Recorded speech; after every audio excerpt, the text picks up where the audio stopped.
Greetings to all. Today I am going to deliver a talk on the importance of public finance.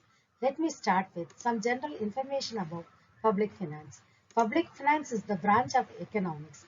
It is made of two words as public and finance. The term public means government and finance means science of management of money. Thus, public finance is the study of allocation and management of resources and technology for achieving the goal of public organization. In public finance, we study the finances of the government. Thus, public finance deals with the question how the government raises its revenues and meet its ever-rising expenditure. Public finance is the study of the role of government in the economy. According to Dalton, public finance is concerned with the income and expenditure of public authorities and with the adjustment of one to the other. Accordingly, effects of taxation, government expenditure, public borrowing, and deficit financing on the economy contributes the subject matter of public finance. First of all, I would like to give you an overview of the concept of public finance. In order to increase aggregate effective demand and thereby raise the level of income and employment in the country, public finance was called upon to play an active role. During the Second World War and after, the Western economies suffered from serious inflationary pressures which were attributed to the excessive aggregate demand. So, in such inflationary conditions, the public finance was expected to check prices through reducing aggregate demand. It came to be realized that government's taxing and spending policies could go a long way in mitigating economic fluctuations. Balanced budgets are no longer considered sacred, and the government can spend beyond their resources without offering canons of sound finance to restore the health of the economy. Public borrowing and consequent increase in public debt at the time of depression raises aggregate demand and thereby helping in raising the level of income and employment. Therefore, deficit budget and increase in public debt at such times is a thing to be welcomed. It was further demonstrated by Keynes that deficit financing of the government could active a depressed economy by creating income and employment much more than the original amount of deficit financing through the progress of multiplier.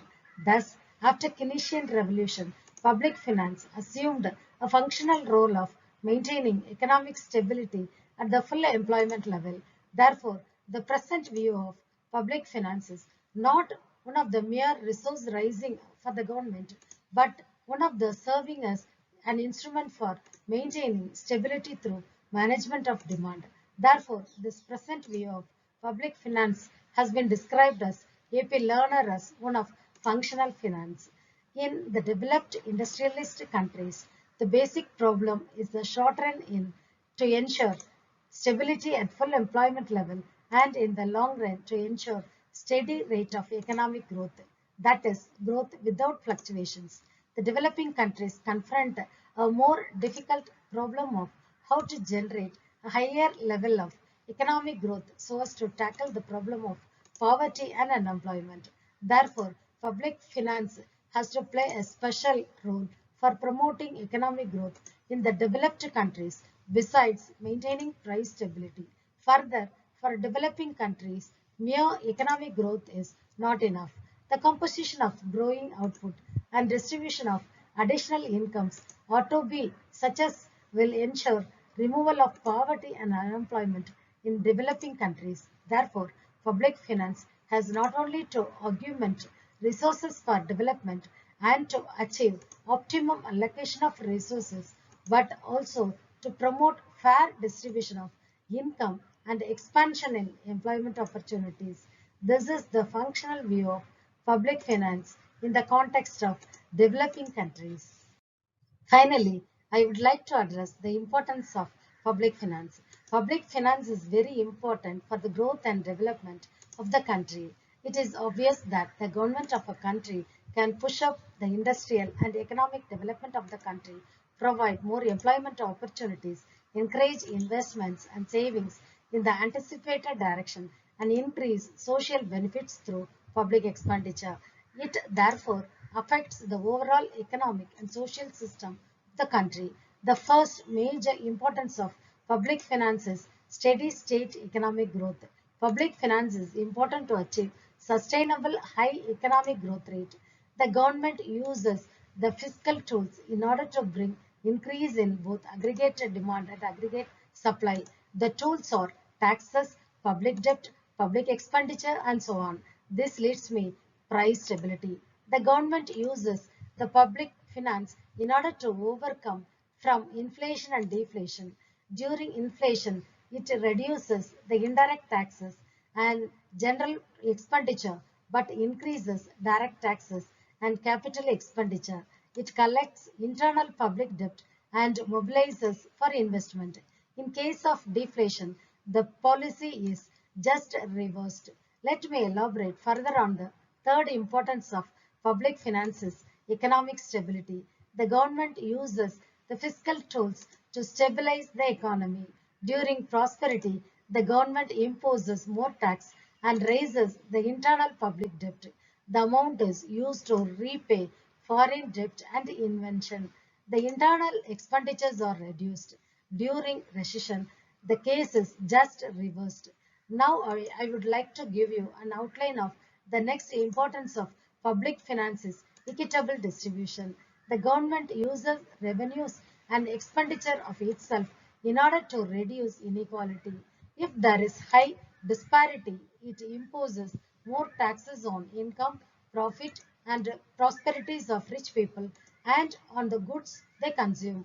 The money collected is used for the benefit of poor people through subsidies, allowances, and other types of direct and indirect benefits to them. Now we shift on to the fifth importance of public finances, proper allocation of resources. The government finances important for proper utilization of natural, manpower, and human resources. For it, on the production and sale of less desirable goods, the government imposes more taxes and provides subsidies or imposes taxes lightly on more desirable goods.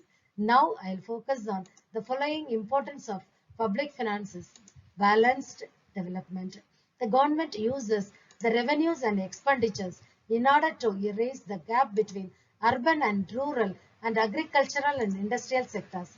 For it, the government allocates the budget for infrastructural development in rural areas and direct economic benefits to the rural people. Let me elaborate further on the next importance of public finances, promotion of export. The government promotes export imposing less tax or exempting from taxes or providing subsidies to the export-oriented goods. It may supply the inputs at the subsidized prices. It imposes more taxes on imports and so on. Finally, I would like to address the last importance of public finances, infrastructural development. The government collects revenues and spends for the construction of its infrastructures. It has to keep peace, justice, and society security too. It has to bring socio-economic reformation too. For all these things, it uses revenues and expenditures as fiscal tools. I hope you understand the topic related to the concept public finance and the importance of public finance. Thank you.